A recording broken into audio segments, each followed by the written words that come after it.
pieds d'apiculture. Le podcast de l'ITSAP pour les apiculteurs et les apicultrices. L'ITSAP, c'est l'Institut technique et scientifique de l'apiculture et de la pollinisation. Ici, on travaille avec et pour les apiculteurs et apicultrices. On recherche des solutions pour améliorer la santé de leurs abeilles et les conditions de leur métier. Épisode 2, l'ITSAP au salon. Alors là, nous nous trouvons au Palais des Congrès à Avignon pour le CIMAPI, le deuxième salon international du matériel apicole. Voilà, et on déambule gentiment dans les allées. Avec Sylvain Lafarge, président de l'ITSAP et apiculteur professionnel, nous tombons sur Anne, une apicultrice amatrice dans les Bouches-du-Rhône. Vous avez des soucis cette année Le souci majeur est le frelon asiatique, qui sont de plus en plus nombreux d'année en année, que l'on piège, que l'on tue à la raquette de badminton quand on les voit, et que l'on piège, mais qui continuent de tourner autour de nos ruches. Voilà. Ouais, moi je fais pareil, j'ai des petites séances de raquettes, ça fait du bien au moral, mais j'ai peur que ça soulage pas les ruches tant que ça. Ouais, Moi je suis de formation scientifique et je recherche, principalement sur internet ou dans les publications, des recommandations scientifiques. Pas que les frelons, sur le nourrissage des abeilles. Parce que ça, c'est un autre problème que l'on a dans la région. C'est-à-dire que quand on a prélevé le miel, je dirais mi-juillet, fin juillet, il y a un appauvrissement, je dirais, des ressources pour les abeilles. Et comment nourrir, quel type de sirop, quelle fréquence. Pour les amateurs, c'est très difficile de gérer cet aspect nourrissage.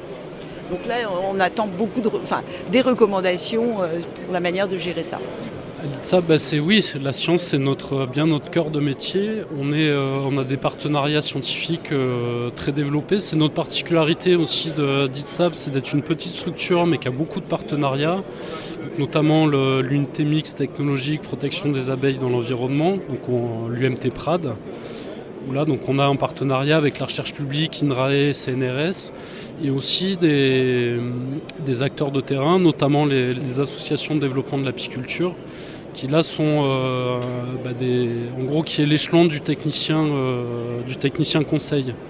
Voilà, et nous, comme pour les acteurs de la lutte sanitaire, on va intervenir un peu en amont avec des préconisations validées scientifiquement, que soit on va mettre à disposition directement des apiculteurs via des newsletters, internet, ce que les apiculteurs savent bien trouver, et aussi équiper les salariés du réseau GDS ou du réseau ADA, qu'ils aient des préconisations, encore une fois, scientifiquement validées.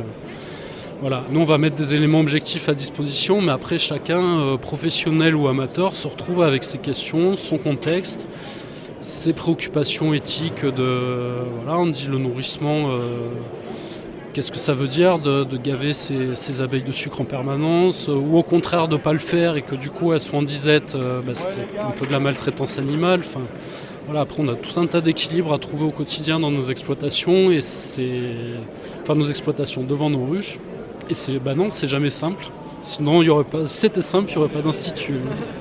Un peu plus loin, Julien, apiculteur dans l'Aveyron, interpelle Sylvain. On cherche des produits efficaces à passer pour traiter les frelons. Je ne sais pas s'ils arrivent à mettre en marché des produits qui sont un peu plus fonctionnels, qui marchent pour traiter les frelons. Alors la mise en marché, non, ça c'est pas notre métier, ça c'est les marchands de produits phyto en gros, ou les marchands de médicaments vétérinaires. Nous on est dans l'évaluation de l'efficacité. La plus-value qu'on va apporter aussi, c'est de pouvoir tester ça en conditions réelles dans des exploitations professionnelles. Parce que être dans une situation d'amateur qui peut lui vider ses pièges tous les jours, qu'il le fasse, c'est très bien. Le professionnel, il a aussi une autre voie de réaction, c'est de déplacer les ruches, essayer de les emmener à un endroit où il n'y a pas de frelons. Mais cette année, j'ai peur que ce soit un peu compliqué de trouver des endroits sans frelons. Et donc l'ITSAP, qu'est-ce qu'on apporte là-dessus ? On va valider des méthodes de lutte pour les acteurs du sanitaire qui organisent la lutte. Nous, on n'est pas vendeurs de produits, on est là pour évaluer des pratiques. On est envahi, nous. Vous êtes envahi de frelons ? Le frelon et le varroa. Et vous vous en sentez pas, varroa ? Derrière son stand, Axel Decourty, le directeur général de l'ITSAP. Il échange avec Sylvain et Bernard, tous les deux apiculteurs en Provence-Alpes-Côte d'Azur. On lit un peu des revues là. Dans certaines, il y a des gens, alors je ne me rappelle jamais les noms parce que ça, moi, je ne suis pas un spécialiste. On dit, moi, si vous trouvez un varroa dans mes ruches, je vous paye le repas ou je ne sais plus quoi. Vous avez dû le lire. Ça. Parce que vous lisez pas les bonnes revues. Regardez. Avec un exemplaire sous le bras de la revue Réussir Apiculture, Axel fait le tour du présentoir. Voilà, il faut lire ça. Ça, c'est une revue technique qui est créée par le réseau de développement Picole avec les ADA, l'Institut de l'abeille. C'est scientifique, technique, voilà. Et vous avez un dossier, la premier numéro, ça c'est le 4e je crois, c'était sur varroa avec un dossier technique. Donc évidemment qu'il y a du varroa dans toutes les colonies. Les questions c'est plutôt de contrôler les pullulations de varroa. On est bien d'accord. Bon, allez. Bonne journée, merci Bonne beaucoup. journée, au revoir. Bon hivernage. Sa voix porte dans le salon. Le youtubeur Léandre de la chaîne Une saison aux abeilles est présent ici. Ça fait un moment que je veux aller faire une vidéo à l'ITSAP. Et là, on était en train de parler avec le monsieur des virus. Et il a la conviction d'avoir perdu toutes ses colonies avec le DWV version B. Et il m'a donné une technique aussi là, pour distinguer tout ça. Enfin, bref, je pense qu'il y a beaucoup de choses à faire et d'informations à transmettre, ce que fait brillamment l'ITSAP. Tu vois, d'ailleurs, tu as un piège à frelons là, sur ton stand. Celui-là, on l'a testé là, ouais. en comparaison avec d'autres et on a les meilleurs résultats en sélectivité avec ce piège-là. Ouais. Ça, c'est ce genre de choses qu'on peut valider des innovations et avoir un regard qu'on essaye d'être objectif sur ce genre de matériel. Je pense qu'il y a encore pas mal d'efforts de communication à faire sur les abeilles, en général, l'apiculture. Je le vois bien au travers des gens qui m'envoient des messages ou que je croise ici sur le salon. Et je pensais que ça fait 7 ans que je fais ça maintenant. Je pensais arriver à un certain terme, à bout, quoi.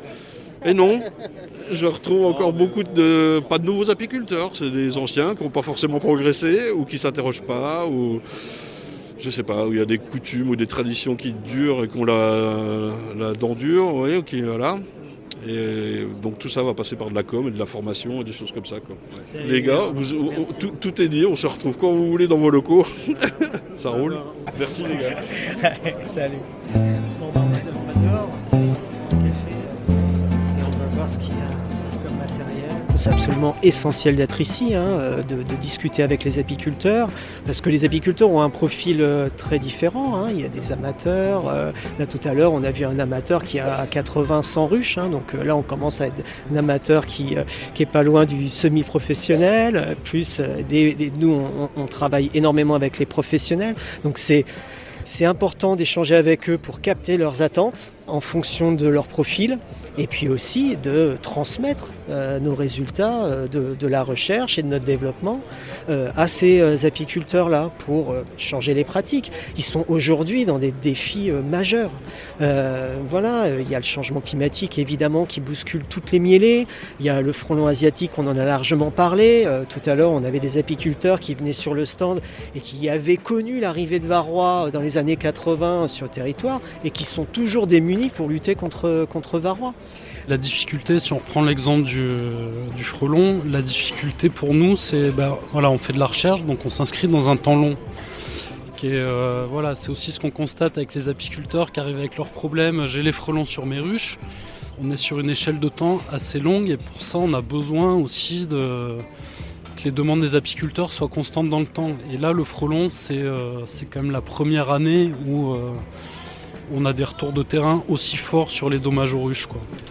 L'INRA avait par exemple fait une étude pour démontrer que entre la démonstration d'une solution et l'arrivée de la solution sur le public cible, c'était 17 ans en moyenne. Nous, on raccourcit ce temps-là, mais on reste quand même sur plusieurs années. Donc il faut effectivement comprendre que pour mettre en place des protocoles, pour valider scientifiquement les choses, il nous faut du temps, comme disait Sylvain tout à l'heure.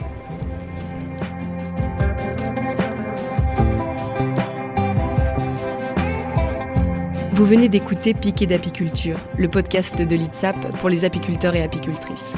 un podcast soutenu par France Agrimaire et le ministère de l'Agriculture et de la Souveraineté Alimentaire. Si vous avez aimé cet épisode, parlez-en autour de vous, partagez-le, laissez-nous un commentaire et si le cœur vous en dit, mettez-nous 5 étoiles sur votre plateforme d'écoute préférée. Cet épisode a été réalisé par René Prod.